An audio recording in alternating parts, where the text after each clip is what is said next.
Почитувани, добар ден. Започнуваат вестите на Канал 8. Викендов се случија неколку сообраќајни несреќи во регионот, од кои 2 завршија со повреди на неколку лица и со материјална штета на возилата. Од полицијата предупредуваат дека не се почитуваат законските прописи, поради што се преземаат засилени сообраќајни контроли. Учесниците во сообраќајот имаа лош викенд и предизвикаа неколку сообраќајки со повредени и материјална штета. За среќа нема жртви. Во 2 одделни сообраќајни несреќи повредени се 4 лица, а оштетени дури 5 автомобили. Во првиот случај дошло до судир меѓу 3 автомобили во близина на Виница, при што едното возило се движело во спротивен правец. Во незгодата со тешки телесни повреди се здобиле 2 лица од Виница и едно од Кочани, пошто сите тројца завршиле во Кочанската болница. Според информациите од лекарите, здравствената состојба на сите тројца им е стабилна. Освен тоа, предизвикана и поголема материјална штета кај автомобилите Opel Corsa и Audi со винички таблички и Citroen со бугарски регистарски ознаки. Во саботата пак, рано изутрина околу 4 часот, кај крстосницата за Кучичино, патничко моторно возило Opel со кочански регистарски ознаки, управувано од 21 годишно лице од селото Теранци, излетало од патот. При тоа со тешки телесни повреди се здобил со патникот на возраст од 20 години од селото Видовиште. Поради повредите, лицето било префрлено во Штипската болница и во моментот се наоѓа во стабилна состојба. Од полициската сообраќајна служба информираат дека поради зачестеното непочитување на законските одредби, во тек се засилени контроли на патиштата. При последната контрола е констатирано дека 19 возачи вршеле непрописно пристигнување, од кои 7 на подрачјето на Штип, 4 во Кочани, 5 во Виница и 3 во Свети Николе. За сите нив изречени се соодветни казни и поднесени прекршочни пријави. Комисијата за еднакви можности на жените и мажите при Советот на општина Виница заедно со координативното тело при општината ја организираше втората работилница од планираните 3 во програмата до крајот на годината. Во работилницата беа вклучени средношколки претежно од ромска националност, кои се едуцираа за негативните последици од прераното склучување брак. Малолетничките бракови се уште се наше секојдневие. Има намалување, но статистиката потврдува дека ги има и тоа најмногу кај ромската популација. Дури 22% од малолетничките бракови на ниво на држава се склучени од малолетници од ромска националност, 6% се од албанска националност и само 2% се македонци. Во таа насока беше и работилницата што се одржа во организација на Комисијата за еднакви можности и координативното тело во Виница. Малолетничките бракови и бракови од интерес прават регресија на развојот на женската личност, но не е запоставена и машката личност. Сакаме да ја зголемиме свесноста дека прераното стапување во брак и браковите од интерес имаат последици. Влијае на образовниот процес, на социјализацијата, колку младата личност е зрела да се справи со одговорностите кои произлегуваат. Вклучени се и млади кои имаат такво искуство. Работилницата е замислена во самата група да бидат вклучени и жени, да ја спречиме оваа негативна појава која се намалува, но се уште е присутна кај ромската популација. Истакна Радмила Манчевска, гешталт психотерапевт, магистер по клиничка и советодавна психологија. Присутните преку краткометражни филмови се информираа за последиците од раното склучување на бракови, но и самите даваа свое мислење на оваа тема. Последиците се далекосежни од повеќе аспекти. Може да ги согледаме, значи здравствени. Тука имаме голем број на случаи каде што се јавуваат проблеми во текот на бременоста, проблеми во текот на породувањето, кои што често пати завршуваат и со смрт. Понатаму проблеми поврзани со инфекции, полово преносливи болести. Понатаму проблеми кои што се поврзани со семејно насилство, значи зачестено семејно насилство, прекинување на образованието, неконкурентност на пазарот, неможност од вработување, преквалификации, сето тоа на крајот водат до поголема сиромаштија. Согласно програмата на Комисијата, до крајот на годината е планирана уште една трибина со младите за меѓуврсничко насилство. Сите овие активности се со целосна поддршка од општина Виница. Локалната самоуправа на Кочани ќе организира акција за пошумување на неколку локации во околината на градот. Активноста е дел од мерките за заштита на животната средина и за обновување на шумскиот фонд, што беше оштетен во пожарите во текот на летниот период. Во текот на оваа недела општина Кочани ќе организира акција за пошумување на неколку локации околу градот и соседните населени места. Акцијата ќе се одвива етапно, а ќе се спроведува во соработка со јавното претпријатие Национални шуми. Според известувањето од локалната самоуправа, стручните служби од Национални шуми ќе определат неколку локации за пошумување според кои ќе бидат дефинирани бројот и видот на садниците што ќе се засадуваат. Во акцијата за пошумување ќе биде вклучена општинската администрација, вработени од комуналното претпријатие Водовод, ученици и наставници од училиштата и други јавни институции. Од општината информираат дека акцијата е придонес кон мерките што ги презема локалната самоуправа во борбата против загадувањето на воздухот. Дополнително, со засадувањето нови садници, ќе се обнови и дел од оштетената и изгорена шума што настрада од пожарите во текот на летото.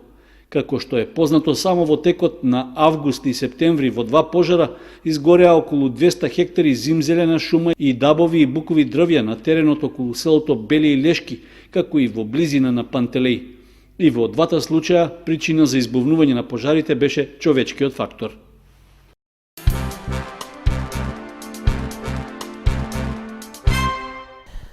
Годишен концерт во сината сала во Домот на културата Тошо Арсо во Виница, фолклорниот ансамбл Китка од Истибања го прослави 44-тиот роден ден.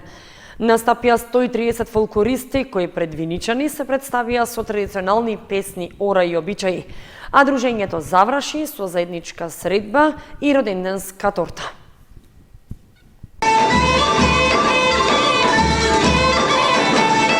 Стои 30 фолклористи, членови на фолклорниот ансамбл Китка од Истибања на возраст од 7 до 77 години, меѓу кои ветераните и сениорите, со годишен концерт прославија 44 години постојање на фолклорниот ансамбл.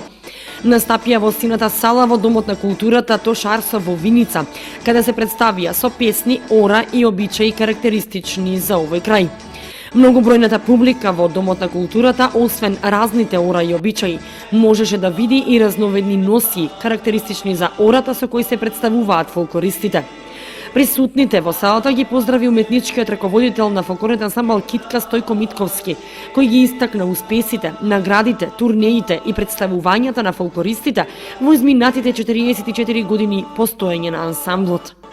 Освен домашната публика, со своето присуство вечерта ја збогатија и раководителите на фолклорните ансамбли Кочо Рацин од Скопје, фолклорниот ансамбл Александар Турунџиев од Битола и Негорци од Негорци.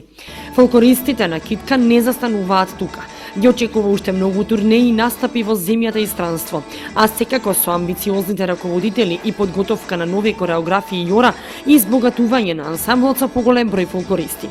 Годишниот концерт на фолклорниот ансамбл Китка заврши со заедничка дружба на сите членови фолклористи, при која ја пресекоја и роденденската торта за 44-тиот роден ден на Китка.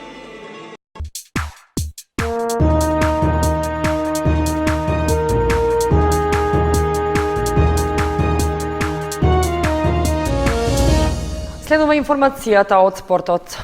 Со одигрувањето на последните кола привршува есенскиот дел во правенствата на втората и третата фудбалска лига, при што Осогово е на дното на табелата, а Виничка Слога е на врвот. Во првата фудбалска лига во женска конкуренција се одигра 11-тото коло, во која женскиот фудбалски клуб Кочани доживеа катастрофален пораз од екипата на Деспина од Прилеп. На крајот од есенскиот дел во првенството на втората лига Исток, фудбалерите на Осогово им приредија уште едно разочарување на своите навивачи. Во предпоследното есенско коло, жолто-сините на домашен терен се сретнаа со Китго Пехчево и загубија со 2:1. Резултатот е вистински одраз на распоредот на силите на теренот, со оглед што гостите покажаа поголема иницијатива и со погодокот во 30-та минута заслужено го дочекаа крајот од полувремето со водство од 1:0. За разлика од нив, домашните фудбалери практично не упатија ниту еден посериозен удар кон противничкиот гол, па немаа ниту шанси за изедначување. Во вториот дел дојде до известна промена во играта на Осогово, па во 54-та минута Коцев успеа да го совлада гостинскиот голман и да донесе некаква надеж за освојување барем бод. Сепак, во последната минута од надпреварот, гостите уште еднаш ја затресоа мрежата на жолтосините и обезбедија 3 бода за сигурен пласман во средината на табелата. Осогово во моментот е на предпоследното место со само 6 бода. Во последното коло од есенскиот дел, нашата екипа ќе гостува во Прилеп против Победа, екипа која исто така е на дното, но со 8 бода е едно место повисоко. За разлика од кочанскиот второлигаш, третолигашот Слога од Виница е есенски шампион. Со максимални 30 бода, без ниту еден пораз во есенската сезона, виничани заслужено се на првата позиција пред конкурентот Овчеполе. Потврда за нивниот успех е што во последното коло во Струмица тие ја победија Тиверија со 5:0. Уште еден катастрофален пораз доживеа фудбалерките на женскиот фудбалски клуб Кочани на домашен терен од екипата на Деспина од Прилеп. Прилепчанки им ја преполнија мрежата на нашите девојчиња и на крајот заслужено се радуваа на победата од 12:0. Поразот од гостинките можеше и да се очекува, со оглед што тие се меѓу кандидатките за освојување на шампионската титула. Сепак, примените 12 гола доволно зборуваат за односот на силите на теренот и за можностите на нашата екипа. Во следното, предпоследно коло од есенскиот дел, ЖФК Кочани ќе гостува во Битола на средба со Атлетико, екипа која е едно место подолу од нашиот тим. Викендов во Белград се одржа меѓународниот джудо турнир Србија Опен 2019, на која учествуваше и нашата кадетска репрезентација во машка и женска конкуренција. При тоа подобар настап имаат девојчињата, кои на крајот го освоија третото место и бронзениот медал. Ваквиот успех е од големо значење за нив со оглед што ќе значи и поттик за поголем ангажман и продолжување на спортската кариера. Кадетите пак не успеа да влезат во полуфиналето и да обезбедат медал, откако претходно загубија од А составот на Србија.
Почитувани, тука ги извршуваме вестите на Канал 8. Останете и понатаму со нашата програма. Довидување.